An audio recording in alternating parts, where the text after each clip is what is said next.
बच्चों welcome to my channel Learning Launch. आज हम शुरू करेंगे क्वेश्चन नंबर 10। क्वेश्चन नंबर 10 में देखिए क्या बोलता है कि एक diagonal of the quadrilateral A B C D, एक क्वाड्रिलेटरल है, ये आपको दिया नहीं है, मैंने ही बनाया। और ये ट्रेपेजियम इसलिए बनाया मैंने क्योंकि यहाँ पे लिखा हुआ है show that A B C D is a trapezium, क्योंकि मेरे को इसको ट्रेपेजियम शो करना है। तो एक क्वाड्रिलेटरल है, ठीक है, हमने बनाया ए बी सी डी, उसके डायगोनल्स इंटरसेक्ट करते हैं पॉइंट ओ पे।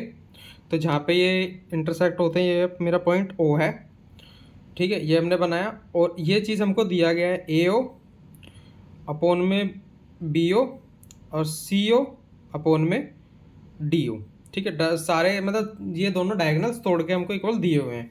बेसिकली ये वाला डायगोनल इसके इक्वल है। अब हमको शो करना है कि ये एक ट्रेपेजियम है। तो वो शो करने से पहले देखो, सेम चीज़ हमने यहाँ पहले वाले क्वेश्चन में भी करी थी।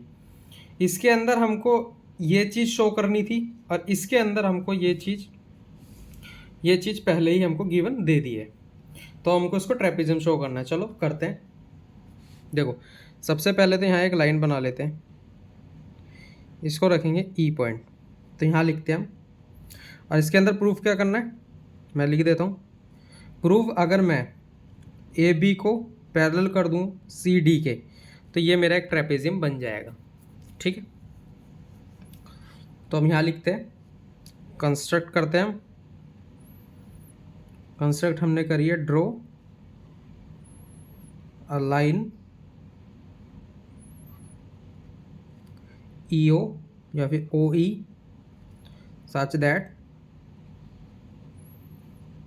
ओ ई को मैं कर दूंगा किसके पैरेलल, डी सी, मतलब सॉरी ए बी के ऊपर वाली लाइन से, ए बी के ये वाली लाइन मैंने इसके पैरेलल ले ली है, ठीक है।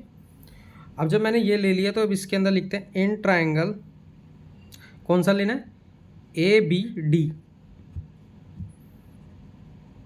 ए बी डी, ठीक है, ये हमने लिया। और इसके अंदर ए बी और मैंने अभी ई डी ई ओ को पैरेलल ले रखा है। तो मैं इसके अपोन में ये, इसके अपोन में ये मैं लिख सकता हूँ। कैसे देखो, A E upon E D is equal to D O upon या B O upon O D, B O upon में ओ डी, किस वजह से, by B P T theorem की वजह से। ये मेरी हो गई फर्स्ट इक्वेशन। अब हम लेते हैं इसके अंदर सेकंड नहीं लेते, हम डायरेक्ट लिखेंगे ये वाली लाइन।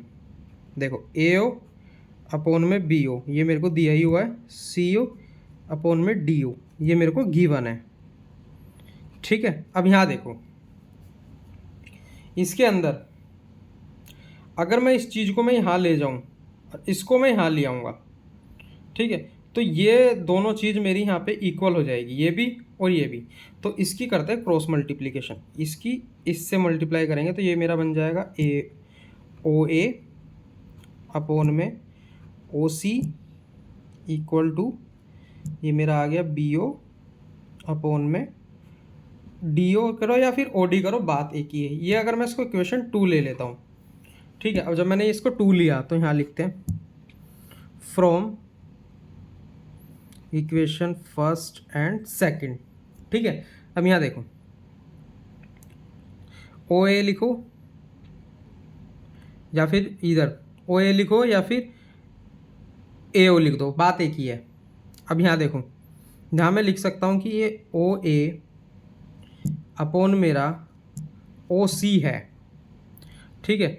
जब ये इसके इक्वल है और ये वाला भी इसके इक्वल है, ये दोनों मेरे कॉमन आ रहे हैं, तो मैं डायरेक्टली लिख सकता हूँ ना, ये चीज़ मेरी इसके बराबर है, तो मैं यहाँ पे डायरेक्टली लिख सकता हूँ इसके बराबर। तो यहाँ मेरे को लिखना पड़ेगा इधर ए ई अपोन में ई डी, ठीक है। मैंने ये बीच के जो ये दोनों चीज़ कॉमन थी ना, ये मैंने यहीं छोड़ दी और इसको इसके बराबर मैंने कर दिया, ठीक है।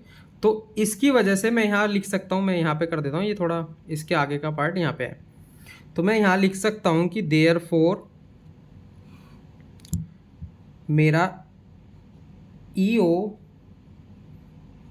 पैरेलल हो गया मेरा डी,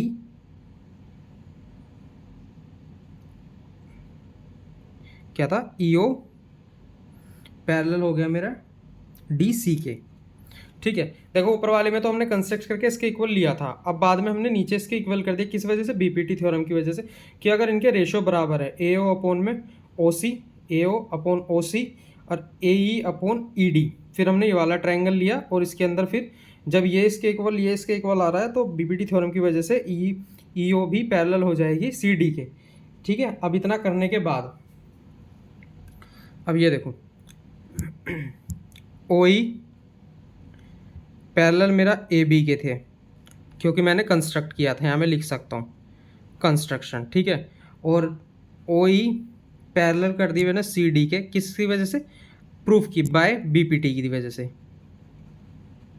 ठीक है, अब देखो ये जब सारी लाइन आपस में बराबर हो गई, ठीक है, तो मैं यहाँ पे डायरेक्ट लिख सकता हूँ ना कि ए बी पैरेलल मेरा सी डी के है। देखो सारी आपस में पैरेलल है, तो मैं यहाँ पे लिखूँगा आंसर, ये मैं आंसर लिख रहा हूँ, डायरेक्ट आंसर लिखेंगे फिर A B parallel D C के है, क्योंकि ये सारी लाइन आपस में मैंने पैरेलल करी है, तो ये वाली लाइन इसके पैरेलल भी आएगी। ये लिखने के बाद हम यहाँ पे लिख सकते हैं therefore A B C D is a trapezium. यहाँ मेरा ये आंसर खत्म होता है। ठीक, आई होप थोड़ा ये कॉम्प्लिकेटेड था, लेकिन इसको एक दो बार देखना, समझ में आ जाएगा। जब ना आए तो मुझे कमेंट करके बताना, मैं और थोड़ा अच्छे से इसको समझा दूंगा आपको। ठीक है, बाकी के नेक्स्ट क्वेश्चन नेक्स्ट वीडियो में।